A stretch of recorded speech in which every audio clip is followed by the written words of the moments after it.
So, at the outset, let me be very humble and let me tell all of you that I came to Amrita without knowing anything almost 10 years back. But I had very good teachers and I had very good people to take me through resection, reconstruction, and everything.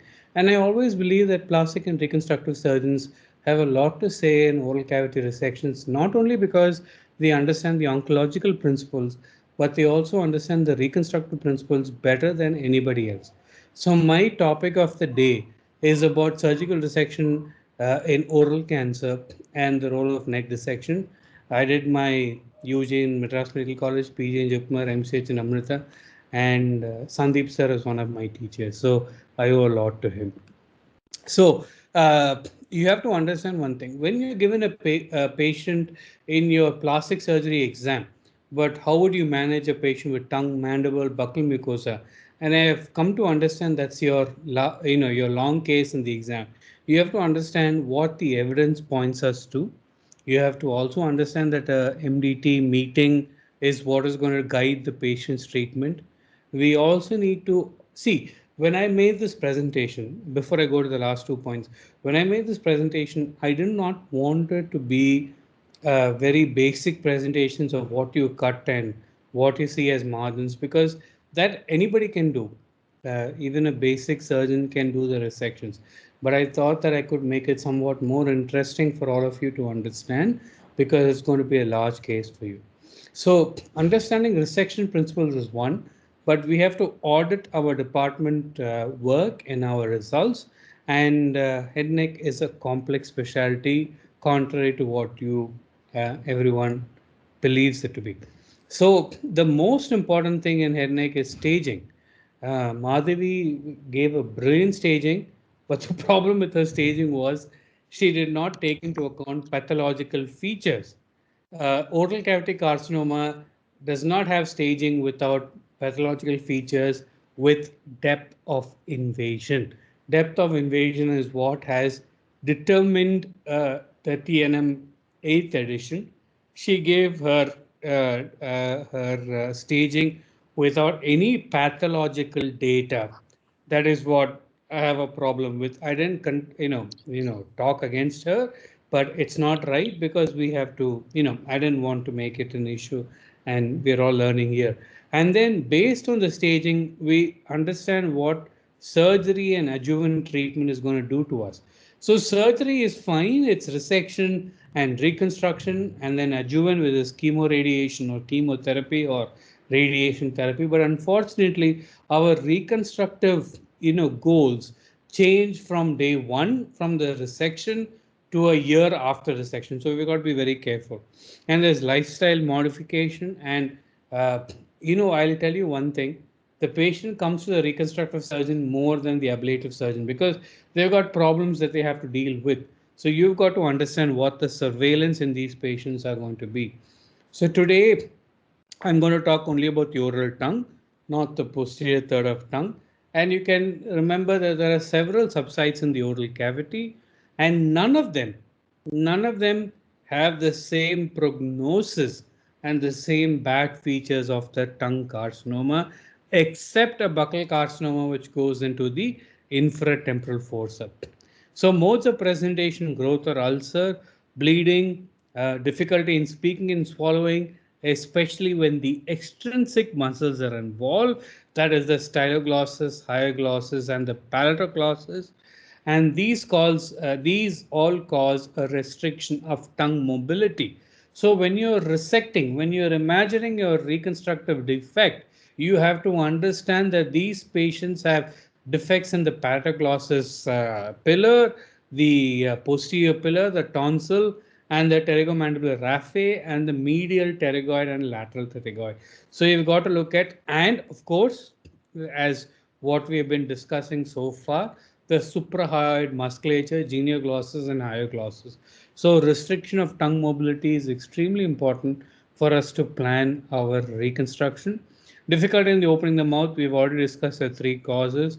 Loosening of teeth, unfortunately, when the tumor from the tongue and the floor of mouth goes to the gingival sulcus and to the occlusal surface, they'll have loosening of teeth, and you have to resect part of the mandible. Neck swelling is neck nodes. Remember, if a patient has a neck node, their survival is compromised by 50%. And we also have to look at extracapsular spread, meaning the tumor going beyond the capsule of the lymph node, and then the survival also decreases by another 50%. So we have to be able to assess the lymph node metastasis and the clinical and radiological evidence of extracapsular extension. And of course, a person with no risk factors has better outcomes than a patient with has risk factors. Now, as a plastic surgeon, as a reconstructive surgeon, you will have patients who come to you with a white patch in the mouth or a red patch in the mouth, or which we call leukoplakia or erythroplakia, because it is so intertwined now. A lot of patients go for oncological treatment with reconstructive surgeons, and you've got to realize that. So, there is one good thing about head and neck cancers, and that is there is an orderly follow up or an orderly following of the pre malignant to malignant invasion or an invasive carcinoma in patients who have head neck squamous cell carcinoma. So it starts from normal mucosa, hyperplasia, dysplasia, carcinoma in situ, and invasive carcinoma. And you will find patients like this who have leukoplakia, which is nothing but a whitish discoloration of the oral mucosa, or you have erythroplakia, which is a reddish lesion of the tongue or buccal mucosa. Erythroplakia obviously has a higher risk of oral malignancies, leukoplakia not that much, but these are common lesions that you will see. I'm not going to go into the details of the TNM staging system, and I know that we have brilliant PGs who have already seen all of that, and it's evident from the way that what was presented to us before. So remember, early stage tumors don't require the services of the reconstructive surgeons. It's single modality, and that's surgery, where we resect the tumors with a wide margin. The wide margin is because we have to take into account of the microscopic disease that is involved with the tumor. But advanced tumors, like what was presented half an hour before, where we have T2, T3, T4 tumors, it's always combined modality treatment where there is surgery followed by radiation or chemoradiation. But the treatment is always, please remember, is surgery, which is wide local excision of the primary tumor, followed by ipsilateral selective neck dissection. So, what are the surgeon factors? I have seen brilliant surgical excisions by plastic surgeons, and they have always taken into account margins, which is 1.5 centimeters macroscopic. Some papers say 1 centimeter microscopic, and you always take into account reconstruction. You always plan for adjuvant rehabilitation and detection of follow-up. And the tumor factors are stage of the tumor, nodal metastasis, extracapsular spread of the nodes. I initially planned for this presentation to be quite basic, and I didn't want to trouble all of you with the specifics. But I believe that all of you are brilliant oncological surgeons in your own right, and I thought that this presentation can be a bit more in detail. So you look at the stage of the tumor, you look at the number of nodes that are metastasized, and you also look at the extracapsular spread in the nodes. You look for perineural invasion and look for tumor differentiation, because if there's a poorly differentiated carcinoma, they do worse than a well differentiated carcinoma. So there's a lot of things, imaging and its relevance to surgical planning. You will be sitting in a tumor board where there are images presented to you on stage. You've got to know the intrinsic involvement extrinsic involvement, surrounding structure involvement, floor of mouth hyoid, and the vellicular involvement, and finally the mandibular involvement and their relevance to the resection.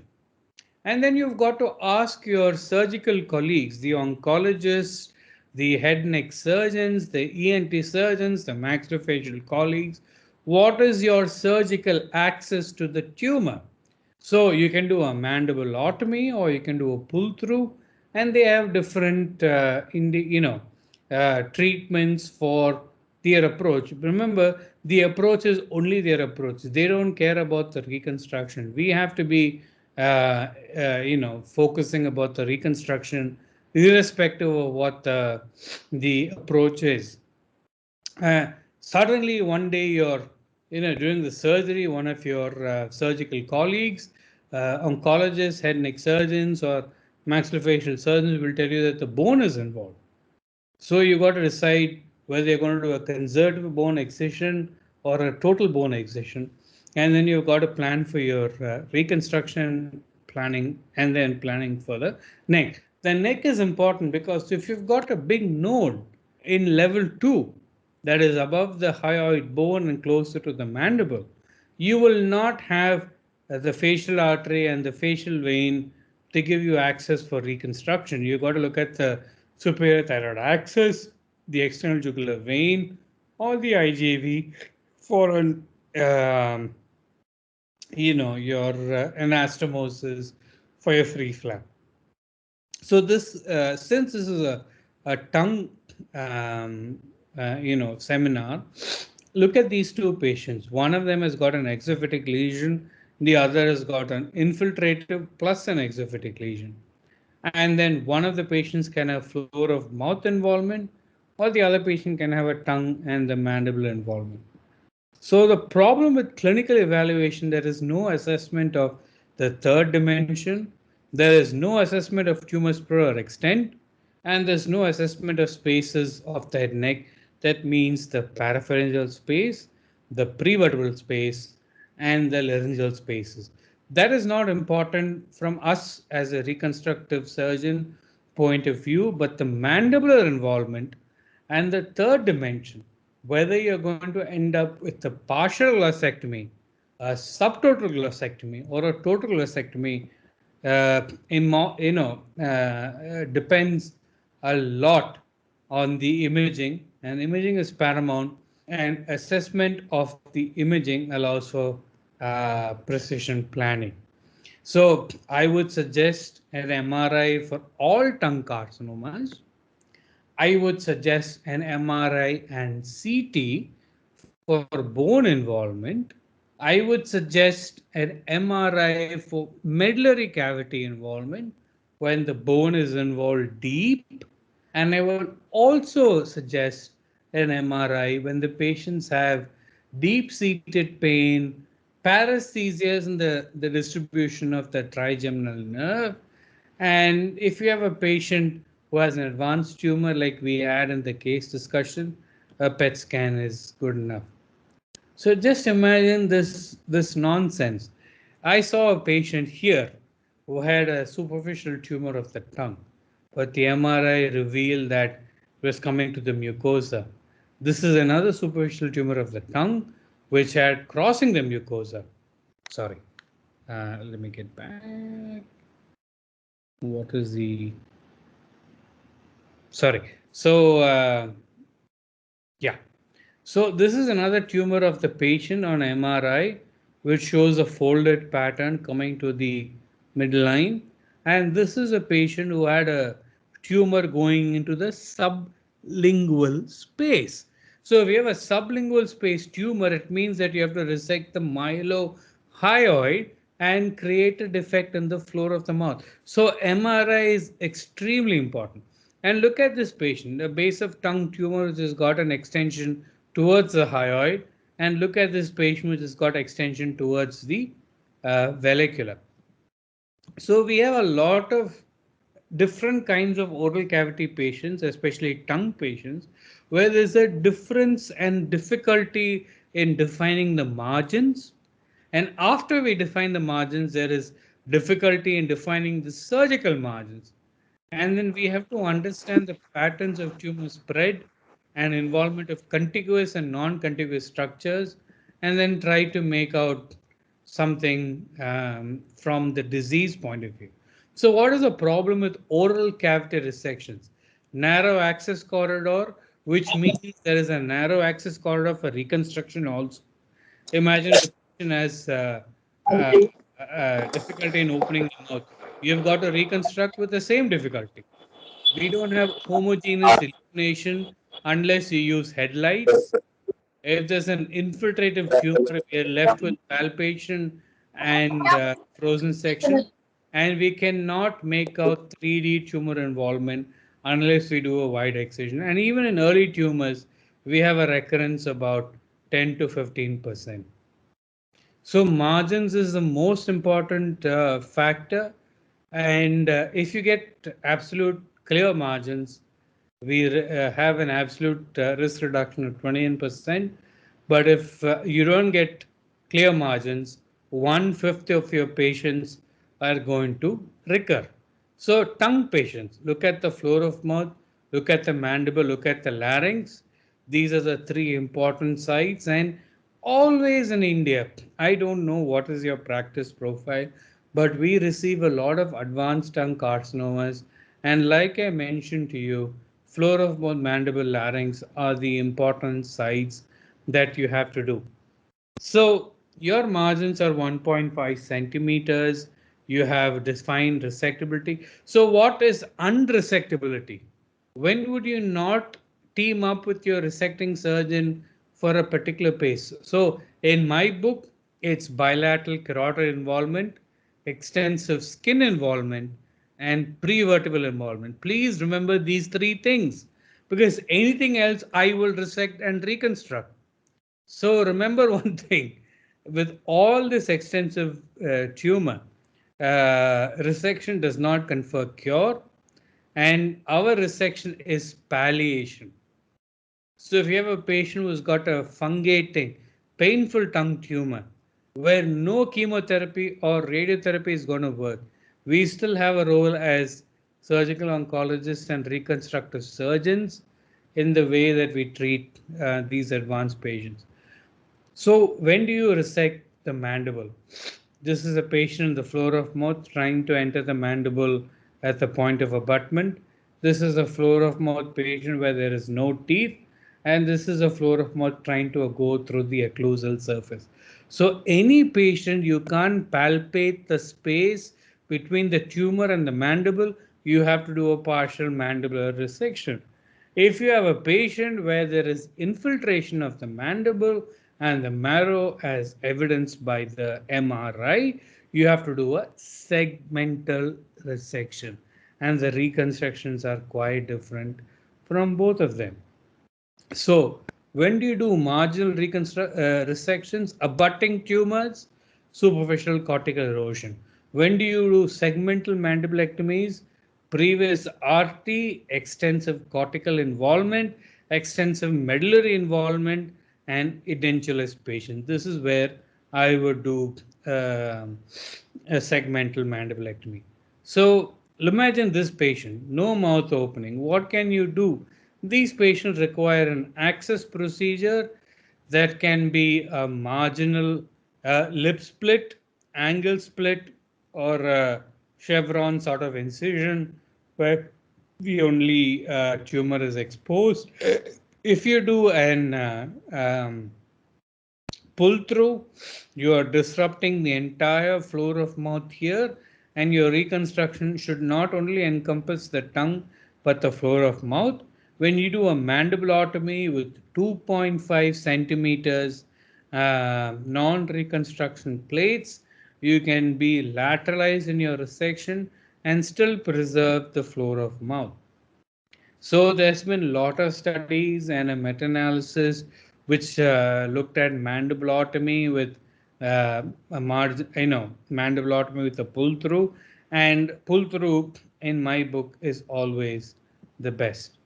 So a lot of surgeons would come to you and say that they want to do a compartmental resection. A compartmental resection is based on the embryonic origin of the tongue, where each half of the tongue had a different embryonic origin. So you might have a small tumor here, but they would still dissect half the tongue. And their logic was the scarred remnants of the tongue don't function, and your flap is going to do a better deal for these patients. But we've had experience with marginal, with compartmental excisions, and they don't do particularly well compared to other patients.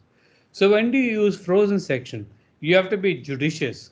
And there is no evidence in literature to support for or against, but please use it when you have clinical suspicion, and you always have to take the margin from the specimen side and not from the patient side. So this is a simple example. This is what I follow in my practice. If I don't resect, I resect that. I mean, if I don't reconstruct, I resect the tongue. I use my Note Samsung to mark the sites and the specimen, and then I send it off for the pathologist to make their assessment. So adjuvant treatment, advanced cancers need radiation. If you have positive margins or extracapsular invasion, you need chemoradiation. And there are some patients who don't benefit from surgery, who benefit from only palliative treatment. So the other thing is neck dissection. And we always do an elective neck dissection for even node negative necks, because meta-analysis data prove that elective neck dissection is better for these patients. You have to understand that doing elective neck dissection always compromises the vascular recipients that we have, and less than 3 millimeters depth of invasion of the primary tumors, maybe the neck dissection is not relevant. But for all the other patients, an elective neck dissection, elective meaning there's no pathological nodes that we can dissect, and that's because of the vascular compartments that we have for the different neck nodes. So we are quite okay with it doing an elective neck dissection.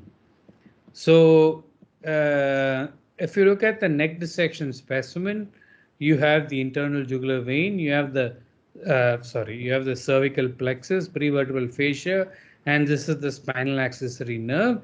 You've got to ask your ablative colleagues to leave the facial artery, facial vein, EJV in continuity for us to do on microvascular. And this is one of the patients where I did in continuity level 1A, level 1B with the submandibular nodes, level 2A, 2B, 3 and 4 into the supraclavicular fossa. So MRI imaging and discussion with your consultants is prime importance. And MRI is a really good investigational tool. See, look at this necrotic node, look at this necrotic node. You have to remember that this patient had no vessels left.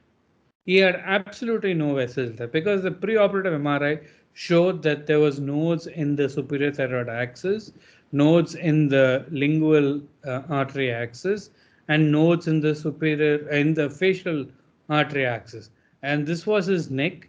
This is the perihyoid, perithyroid tissue. This is the spinal accessory. Nothing, no SCM, no IJV left. And we realized that this patient only benefits from a radical neck dissection. So are we winning? Let's say that we work so closely with our plastic and reconstructive colleagues. They are really smart and they really apply themselves into what needs to be done. So are we winning? So free flap reconstructions, take my word for it, free flap reconstructions have allowed for wider resections and better survival. This is an international collaborative study by Amit and Adlan Ibrahimi, where I did my fellowship in Australia. They have proven that free flap reconstructions allow for wider resections. So please, in your exam, always answer positively for a resectable tumor and always state your importance when it comes to reconstruction. I thank the organizers, Selva, and everybody. I hope I haven't taken too much of your time, and I am grateful to listen to what Selva and all the further discussions are. Thank you so much, and I hope that everybody learned something from this presentation. Great Thank you. presentation, Deepak. Thank you.